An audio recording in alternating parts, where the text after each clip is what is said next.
First of all, precursor.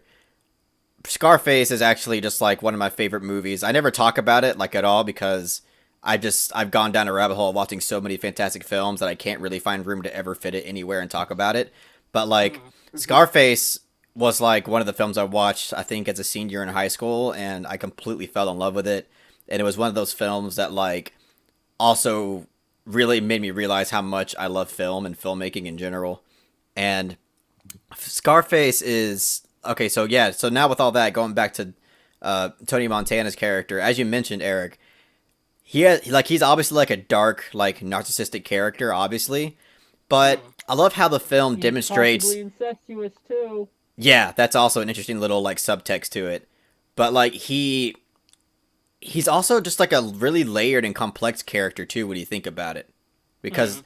like especially like everything that happens like with his sister and the way that he feels the need to Ugh. have to like protect her, but then like in the end you get something that's really like like incestuous, kind of like He what also Cynic wants to said. Oh fuck yeah. her.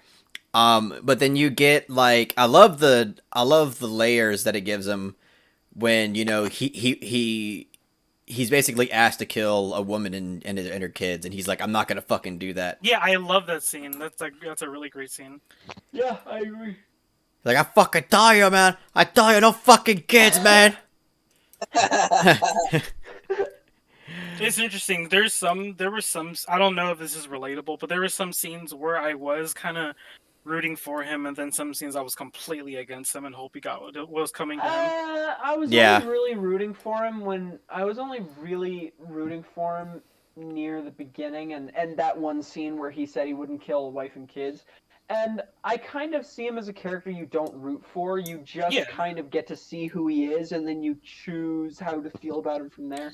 Kind of the same way that like Ed Wood and Patton and even like some Scorsese films, like movies that don't Adam glorify Sandler in or Uncut Gems, like Howard, is also another yeah, exactly. character. Like you're not really meant to side with them, but you're also not really meant to. It doesn't give you any preconceived notion of the character. You're just thrown into the story, and you get to see what he's like or what they're like, and then sort of make a decision from there. Yeah, because like Because when the film does that, like, and if it does it well, you can't help but kind of root for him in certain moments too, though.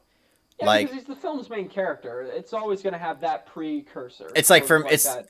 it's like Howard, uh, which is Sandler's character He Mm-hmm. made Okay. dumbass in choices, but I Uncut rooted Gems. for him. You can't help but like want him to win in the end. Like, even though he's a piece of Yeah, because he shit. keeps getting shit on. But with Tony Montana, he doesn't really get shit on as much as Howard. He gets like all the He's money and more the mean power. And spirited though than Howard.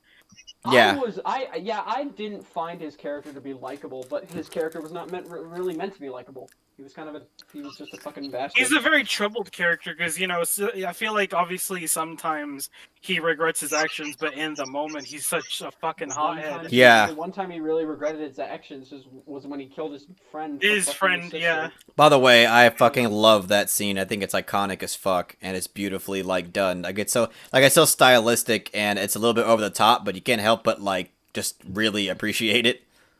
Yeah, I agree, but I think that was sort of one of my complaints. It is a little over the top and kind of cheesy sometimes, and not really in a way that is ground or like breaking for a film, but a way for me to kind of notice and be like, maybe that could have been a little less over the top. But I mean, the character's so fucking iconic that I couldn't help but go in expecting an over the top a movie with very over the top scenes. So I I could really see feel that that.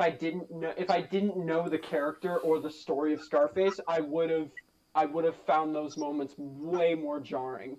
But Mhm. since I sort of have this preconceived notion of the character and the kind of story I'm getting, those cheesy moments didn't feel, or over the top moments didn't feel as jarring as they would have if I didn't know anything. I don't know. Like for me, like even though those moments, like I can totally see why somebody would say that it's over the top and cheesy. Like those moments were like when he's trying to look for his sister, and he comes home. He comes to the guy's house, and he finds out that his best friend is sleeping with his sister. Like that fucking At moment. that point, I kind of wish the best friend would pull a gun and shoot him in the face. I was like, nah, the best friend gets the win. I want him to take the win on this one. But like, I don't know. There's something about that, the way that the stylized aspect of that, like the slow motion and like the growing synth. It's like It was delivered very well. I will, even though a little over the top, I will say it was delivered very well. And again, Yeah, that I like over the the top scene. aspect didn't really bother me that much. It was just noticeable. That's And then all. you just see like the anger in his face like slowly grow. And he just fucking takes his Yeah. gun out and fucking pops him in the fucking stomach. You're yeah, like, that Yeah, but that then he exact does all the moment cocaine is back great. at the place and like slowly wallows in regret. yeah. Like when he then after that whole awesome scene, like later when he's trying to like Mhm. fend off his place from a bunch of gangsters trying to kill him. Like he's like he's so high on cocaine that he tries to call his friend and he realizes that split second he's like, oh my god, what the fuck did I just do? He's fucking I dead. fucking killed him. That's Yeah. it. Yeah, and then so Eric, what did you think about like the ending to the film where he's like I'll fucking take your bullet, I'll take all your fucking bullets, and he's just like standing up and he's just like getting shot a bunch of times and he's just standing up as if he's like Superman because he's high off cocaine. That part reminded me of Platoon. I haven't. I Like mean, the scene where Willem Dafoe like throws his that- hands up in the That air. was my explanation. I was like, okay, I assume the film is telling me that like he's so fucking out of his mind high that like he's just it has so much adrenaline that maybe the bullets are just not phasing him right now. Yeah, but because he got shot so many times, I thought of fucking Ben Stiller from Tropic Thunder, and once I thought about it, I couldn't stop thinking about it, and I just couldn't stop laughing. Ben I'm not Stiller. kidding. I was watching it, and I was like, oh my god, that's Ben Stiller from Tropic Thunder, and I started laughing. with the song in the background going, ah, yeah, yeah. Yeah, yeah, yeah. with him like flailing in the air, Everywhere. and, like, throwing his arms up way too dramatically, like. God, I don't know. I love that film so much.